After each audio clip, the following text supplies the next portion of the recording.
I'm Lillian, and this is where my story begins, or maybe where it starts to twist. I was 24 when I lost my parents. They left me the house, a bunch of memories, and my little sister, Zoe. She's tough as nails, that one, studying to be a lawyer. We only had each other, and that was enough, or so I thought until Michael walked into my life. It was a regular day at the office when I first met him. He was the new guy, assigned as my assistant. "Hey, I'm Michael," he introduced himself with a grin that had too many teeth. "Heard a lot about you, the go-getter of our department. Excited to be working with you." I remember nodding, giving him the rundown of our projects, expecting him to be like any other assistant I'd had, nervous, scribbling notes. But Michael, he just watched and listened, his eyes never leaving mine, like he was studying me more than the work. The courting started subtle. Coffee on my desk every morning, his treat. "Gotta keep the boss happy," he'd say with a wink. Lunches together, where he'd ask about my life, my dreams, why I never wore my hair down. Then came the dinner invites. "Come on, Lillian, just one dinner. Let me show you how I cook," he persisted one evening as we were locking up the office. As dinners became a regular thing, so did his stories about future and family. One night, he dropped the bomb. "Marry me, Lillian. Let me take care of you." I took the ring.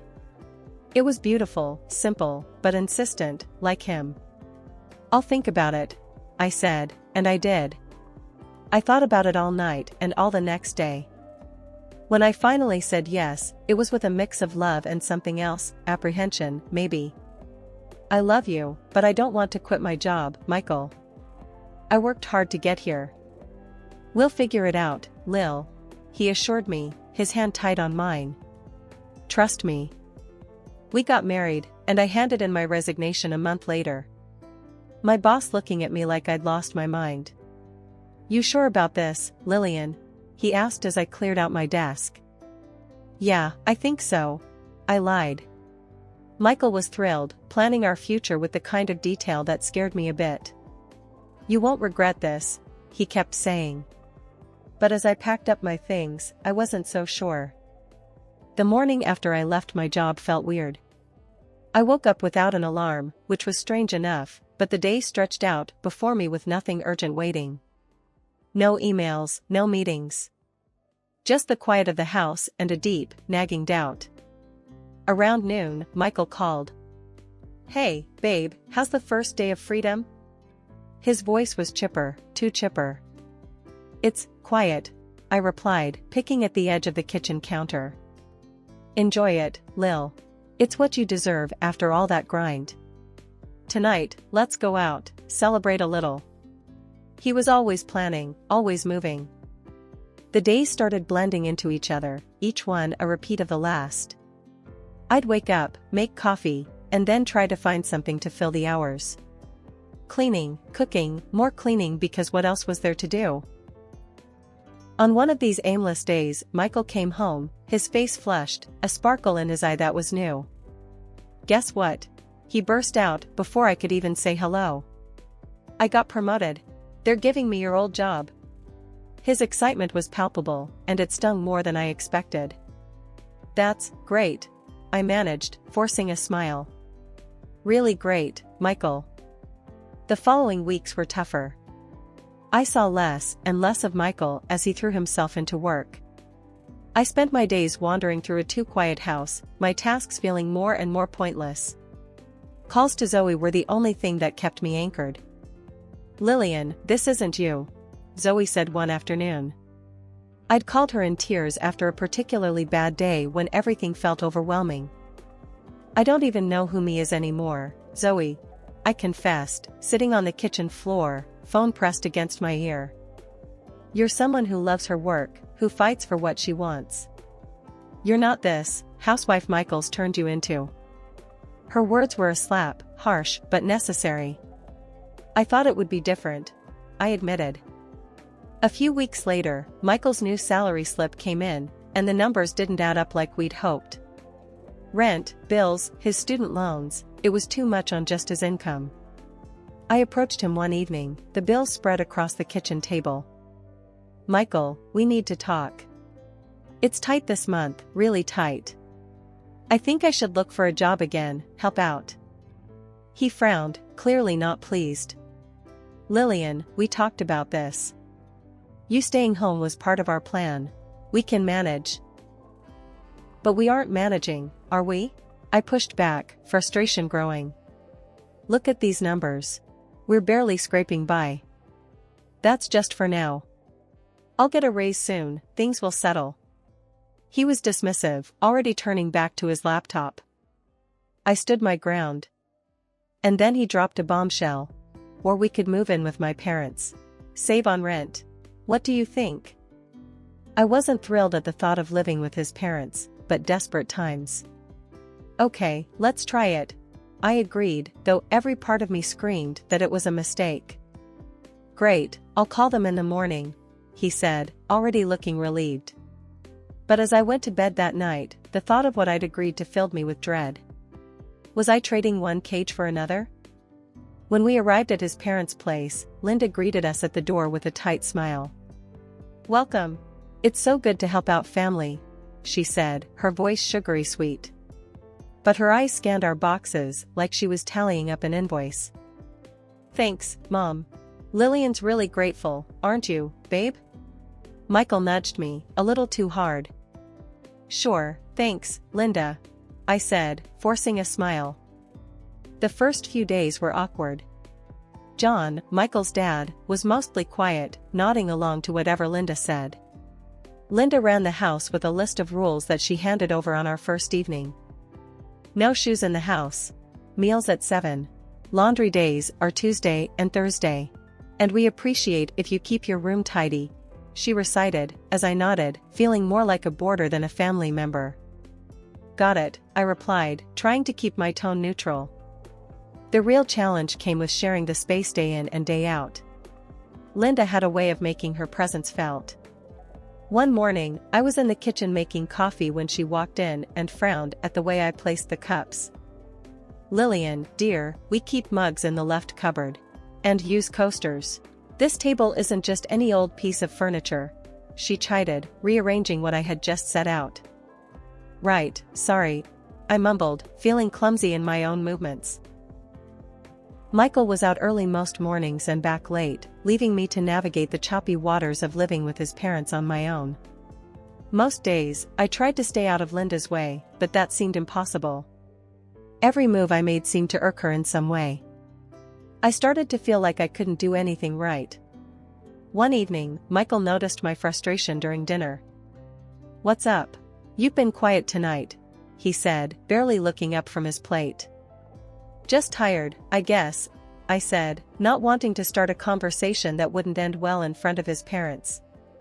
"Living here's supposed to make things easier, you know." "You don't seem to be making much of an effort, Lillian," Michael said, his tone a mix of annoyance and fatigue. I looked at him, stunned. "I'm trying, Michael. It's not exactly easy, you know. Let's talk about this later." He dismissed the conversation with a wave of his hand. The later never came.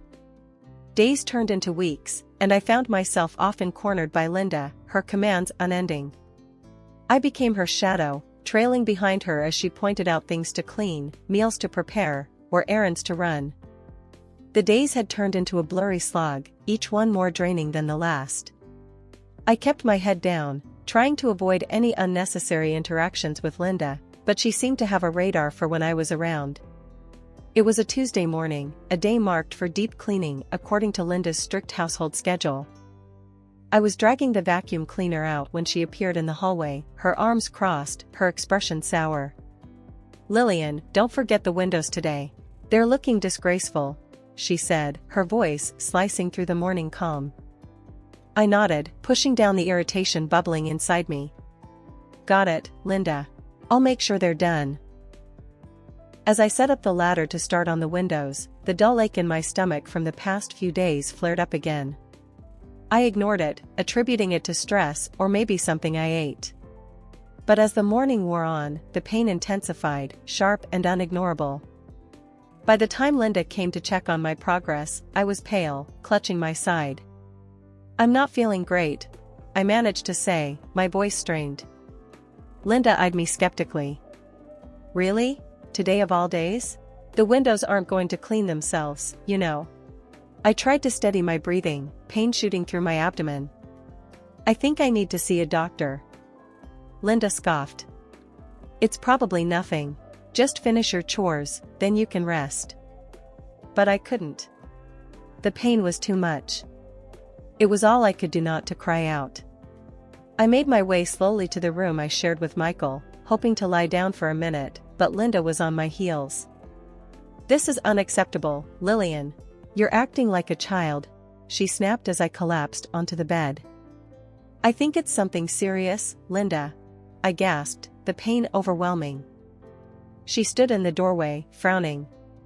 "Fine, I'll call Michael, but I'm telling you, you're overreacting." The wait for Michael felt endless. When he finally arrived, his concern seemed genuine, but it was tinged with annoyance. "Mom said you're making a big deal out of some stomach ache?" "It's not just a stomach ache, Michael. I can barely move," I whispered, feeling weak and exhausted. At the hospital, the diagnosis came quickly: appendicitis, and I needed surgery immediately. The relief of knowing it wasn't all in my head was overshadowed by the fear of what was coming. After the surgery, I woke up groggy and disoriented. The doctor explained there were some complications, and I'd need to stay a bit longer than expected. Days passed with no sign of Linda or John, and only occasional, brief calls from Michael asking when I'd be home. It was Zoe who came to see me every day, her face tight with worry each time she looked at me. "You look like hell," she said one day, blunt as ever. "Feel like it, too," I replied, trying to manage a weak smile. "This is messed up, Lillian. You shouldn't be alone through this," Zoe said, her anger evident. I nodded, feeling the tears well up. "I thought they'd at least visit. I'm their family now, aren't I?" Zoe's hand tightened around mine. "You're my family. And I think it's time you start thinking about what you want, not what Michael or his mom want." The days in the hospital were long and lonely, giving me too much time to think about everything that had gone wrong since marrying Michael. When the day finally came for me to be discharged, Michael was too busy to pick me up. I ended up taking a taxi, the driver helping me out more than my own husband had in days. I got out of the taxi, feeling every ache in my body as I reached for my wallet. The driver waited patiently, but I realized I didn't have enough cash on me. With a heavy sigh, I turned to Linda, who had come out to meet me. "Linda, I'm short on cash. Can you pay the taxi?" Linda frowned, her eyes narrowing. "Really, Lillian? After all the extra medical bills we've had to cover because of your complications, you still want more money from us?" Her words stung, and I felt my face flush with embarrassment and anger. "I just need to pay for the taxi, Linda. It's not like I plan to have complications." She muttered under her breath, finally pulling out her purse and handing the money to the driver. "You're costing us a fortune, you know that," she grumbled as the taxi drove off. Trying to hold back tears, I nodded and headed inside. The state of the house hit me like a slap. Empty bottles, pizza boxes, burger wrappers, all sorts of trash littered the living room. The kitchen was no better, with a pile of unwashed dishes teetering in the sink. It looked like no one had bothered to clean anything since I'd been gone. My eyes roamed over the clutter, a sinking feeling in my gut. "Linda, I just got out of the hospital. I need to take it easy." She appeared at the end of the hallway, arms crossed, her gaze critical. "I don't see why that should stop you from helping around here. We've all had to pitch in while you were gone." I couldn't believe what I was hearing. "Helping? Linda, I can barely stand for long periods, and the doctor said." The doctor said," she mimicked, rolling her eyes. "You're here now, and there's work to be done." I was still in pain, my body screaming at me to rest, but I knew arguing with Linda was pointless. So, I started picking up the trash, each bend and stretch sending sharp pains across my abdomen. Linda hovered nearby, pointing out spots I had missed or things I hadn't done to her satisfaction. "You missed a spot there. Those dishes need a redo. Make sure you scrub that counter well." I worked through the pain and the humiliation, tears mixing with the sweat on my face. By the time evening rolled around, I was exhausted and hurting all over again. I managed to cook a simple dinner, though every movement was agony. Michael came home just as I was setting the table. Sitting down, he took a few bites of the soup I had made, then pushed the plate away with a disgusted look. "What is this? It's tasteless. Can't you even make a decent meal?" That was the last straw. I couldn't hold back the tears anymore. Without a word, I got up from the table and went to our bedroom, closing the door behind me. The room was silent except for the sound of my sobs. Linda's birthday was right around the corner, and the preparations had begun days in advance. The air in the house was thick with expectation, or more accurately, Linda's demands for a perfect celebration. "Lillian, I want those curtains washed and rehung before my friends arrive. And make sure the silver is polished," Linda ordered as she passed me a list that seemed to go on forever. I nodded, my hands already sore from scrubbing and cleaning nonstop. "Sure, Linda. I'll make sure everything's ready," I replied, trying to keep the exhaustion from my voice. As her birthday approached, the atmosphere in the house became even more hectic. Michael took charge of decorating the place, which mainly involved giving me instructions on where to hang decorations or place flowers. I was running on fumes, but every time I slowed down, Linda was there to remind me of the stakes. "This needs to be perfect, Lillian. Don't slack off now," she'd say, her eyes scanning for any imperfections in my work. The day of the party, I was up before dawn, baking and cooking for the event. As guests began arriving, I slipped into the background, serving dishes and pouring drinks, barely noticed by anyone, except to be given more orders. The party was in full swing, laughter and music filling the house, but all I felt was a growing sense of invisibility. I overheard Linda bragging to a guest, "Oh yes, Michael organized everything. He's been such a darling." My hands clenched at my sides, but I kept my face neutral, serving another round of appetizers. A month later, my own birthday rolled around. No decorations, no plans, nothing. It was just another day to everyone else in the house. In the evening, I decided to make something of it and cooked a festive dinner for myself. At the table, I mentioned casually, "It's my birthday today." Michael looked up, his expression annoyed. "Oh, right. Happy birthday," he said with a sigh, his tone devoid of warmth. "Remember, you still owe money for your operation." Then he got up and left to play computer games. Feeling the sting of his words, I decided I couldn't stay here any longer. I began to pack some of the food I'd cooked, planning to take it to my sister Zoe's place to have at least some semblance of a celebration.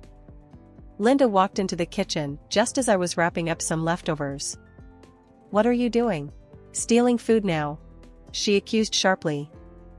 "I'm not stealing. It's my birthday, and I'm taking some food to my sister's," I replied, my voice firm yet weary. "If you want to leave, then go. Take your things and get out," Linda shouted, her face red with anger. Before I knew what was happening, she grabbed me by the arm and shoved me toward the door, pushing me out, without even letting me grab my coat or purse. "And don't come back," she yelled as she slammed the door behind me. Standing in the street, shock washed over me. Fortunately, I had my phone in my hand. Shivering, I dialed a taxi and then called Zoe to tell her I was coming. "Zoe, I'm done there. I'm coming over now," I said, trying to keep my voice steady. "Come here, Lil. We'll figure this out." Zoe's voice was a lifeline in the chilling evening air. When I arrived at Zoe's, the relief of seeing her familiar face was overwhelming. She opened the door before I even knocked, pulling me into a tight hug. "Lillian, are you okay? Tell me everything," she urged, leading me into the living room. I set down my small container of birthday food on the kitchen counter and collapsed onto the sofa. "It was awful, Zoe. After everything, Linda she threw me out. On my birthday, no less," I explained, the words tumbling out amidst sobs. Michael didn't stop her? Zoe's tone was incredulous. He wasn't there. He left to play games right after giving me a lovely reminder that I owe money for my hospital bills, I said bitterly. Zoe shook her head, disgust evident on her face. You don't deserve any of this, Lillian. None. You need to think about yourself now. What do you want to do? Taking a deep breath, the weight of the decision pressing down on me, I found the words. I think I want a divorce, Zoe. I can't live like this anymore. Good. And I just started working at a law firm, right? I'll represent you.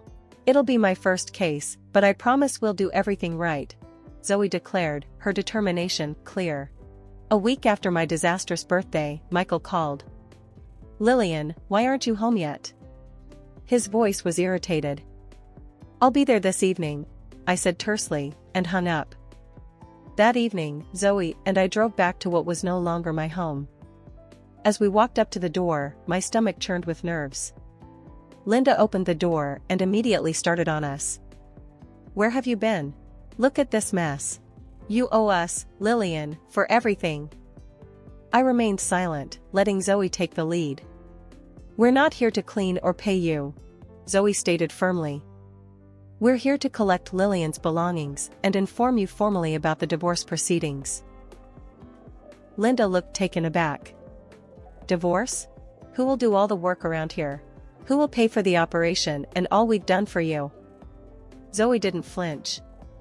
In court, we will present evidence of how Lillian was treated and the delayed medical assistance she received. There's documented proof of her condition, bruises, and all. Also, it's clear Michael took over her job under false pretenses. Linda and Michael exchanged glances, their faces a mixture of confusion and disbelief. Michael stepped forward, his hands outstretched in a weak attempt at reconciliation. Lillian, you're misunderstanding everything. I was just trying to teach you how to be a good wife. I stepped back, my decision solidifying with every passing second. No, Michael. I understood everything perfectly. Walking out of that house with Zoe felt like stepping into a new world. My world.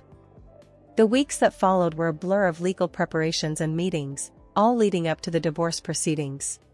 The day of the court hearing finally arrived.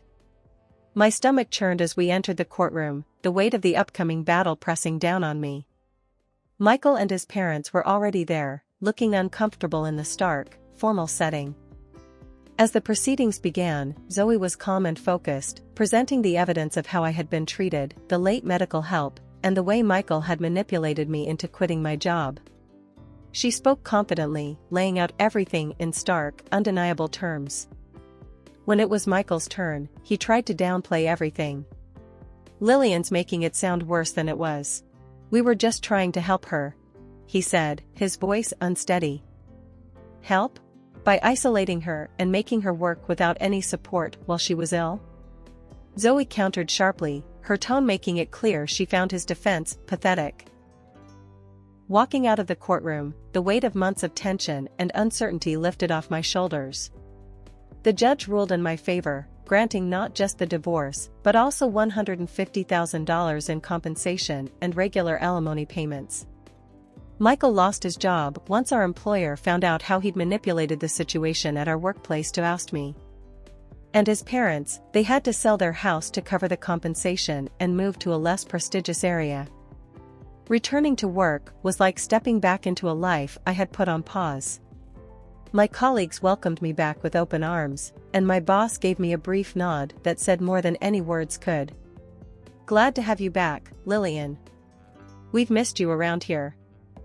Life found a new rhythm, one that was more my own than it had ever been. I moved back into my parents' house with Zoe. Living with her, I found not just a sense of safety, but also a shared determination to never let ourselves be trapped in such dire situations again. One evening, as Zoe and I sat on our porch, reminiscing about the past months and planning for the future, I realized how much I had changed. You know, Zoe, for the first time in a long time, I feel like I'm in control of my life, I said, watching the sunset paint the sky in hues of orange and pink. Zoe nodded, her expression thoughtful. You've come a long way, Lil. You stood up for yourself, fought back, and here you are. It's more than just winning a case, you've won back your life. Here's to new beginnings, I said, raising my glass of lemonade, a small smile playing on my lips. To new beginnings, Zoe echoed, clinking her glass with mine, a sound as sweet as any victory bell.